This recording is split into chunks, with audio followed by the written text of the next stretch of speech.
At syempre mga kababayan, lumalakas nga ang kanilang loob, di ba? Dahil syempre yung mga ganyang survey, kapag kauto-uto ka, papalakasin ang loob mo niyan. Ngayon mga kababayan, ay, ang ginawa nila, nagkaroon na ho sila, mga Boss G Pamoser, ng lumapat na sila ng para sa 2028 ho, mga bossing. Pinagsama-sama po nila yung mga yung mga bayani para sa kanila.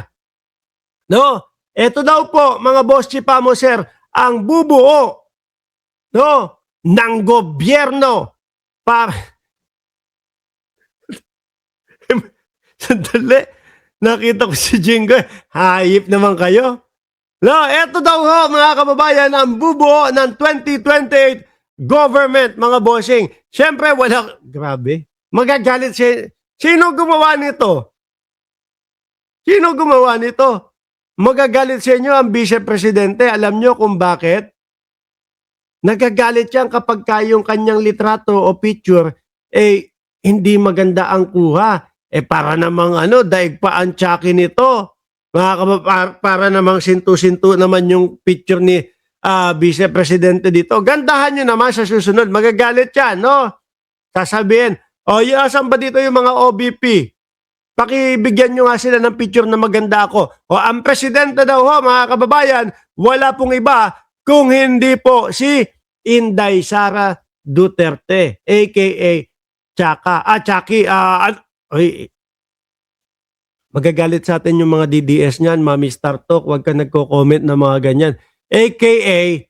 pangalawang pangulo, yan ang sasabihin ko. Okay? So ngayon mga kababayan, ang vice-presidente daw po, mga Boss G Pamoser, ang pambansang ate. No? Pambansang ate, mga kababayan, na nagpakalat na sinasabi na meron daw tayong bangag na presidente. Halos walang maniwala dito sa tao na to. Sabi ni Merly Belen, wala, nakakatakot yan. Baka ibenta na tayo sa China. Baka ganun nga. Vice-presidente daw ho, mga kababayan. Naku, tapatan to ni First Lady Lisa Marcos. Wala na ho ito. Laglag na ho ang pagiging pangarap nito maging presidente o vice-presidente. At, syempre mga bossing, no? Putak. Sandali! Economic advisor daw ho, mga kababayan, ito, yung economic advisor dati ni dating Pangulong Duterte. Mga bossing, biruin mo, Michael Yang. Biruin mo. Malupit ang dating Pangulong Duterte, in-check economic advisor sa Pilipinas. Hayip na digong ito talaga. Ngayon,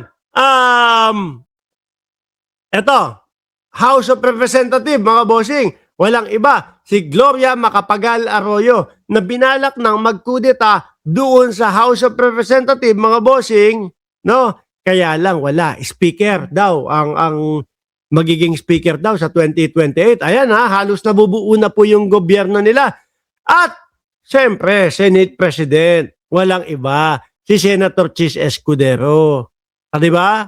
Meron tayong naisip nung panahon ni Senator Chis Escudero na binibigyan niya ng pabor Binibigyan ng pabor yung mga DDS na mga senador para iboto ulit siya sa pagka-Senate President. Kaso ilang buwan lang wala na, ayaw na. Department of Justice, mga bossing, wala pong iba kung there's no such as West Philippines. Si Marcoleta, sorry. Si Boy 2K, Department of Justice daw mga kababayan. Iba? Agriculture?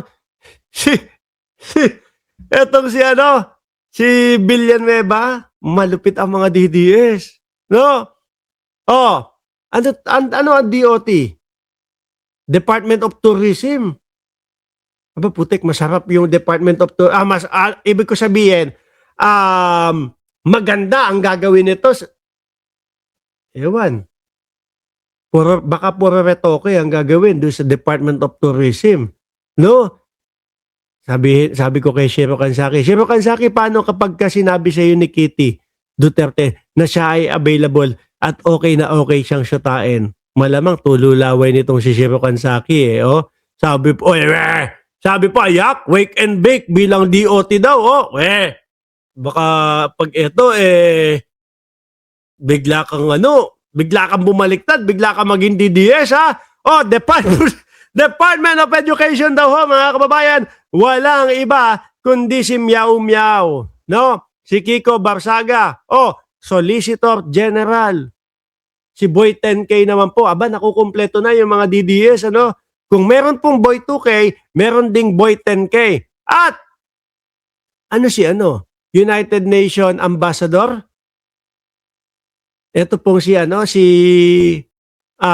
pangalan nito? Si Saldico? Hayip talaga, ibang klase kayo.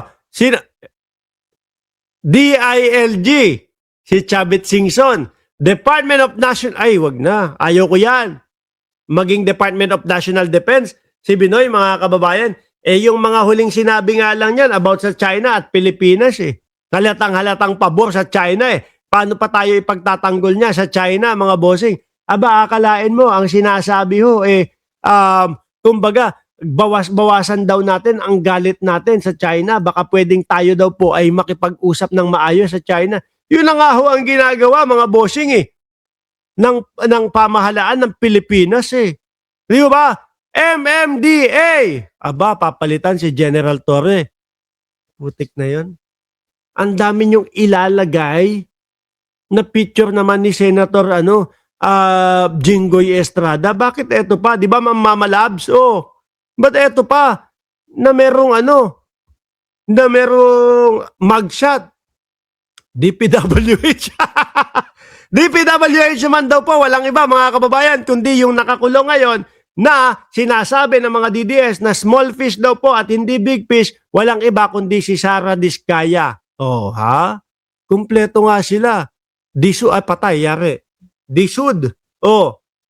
Department of Housing, ano ba yung S? And Development. Di ba? Department of Housing, Mark Villar. Yari. Hindi na ho ako magkokomento, ha? Pero yari ho ang DSUD, ang mga housing dyan. Pagkor! Dahil malupit sa Pogo, si Alice Guo. Ibang klase kayong pumili. Almost complete na daw po. Kayo, may idadagdag pa po ba kayo dito, mga kababayan? Kung meron pa, idagdag nyo na.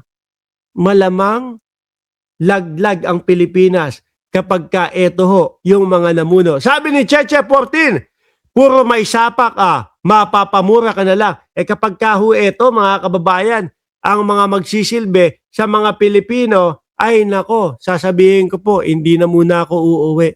Kayo na lang muna dyan, mga kababayan. Sabi ni PJ Tube, Department of Human Settlement and Urban Development. Yan, yun yung DSUD.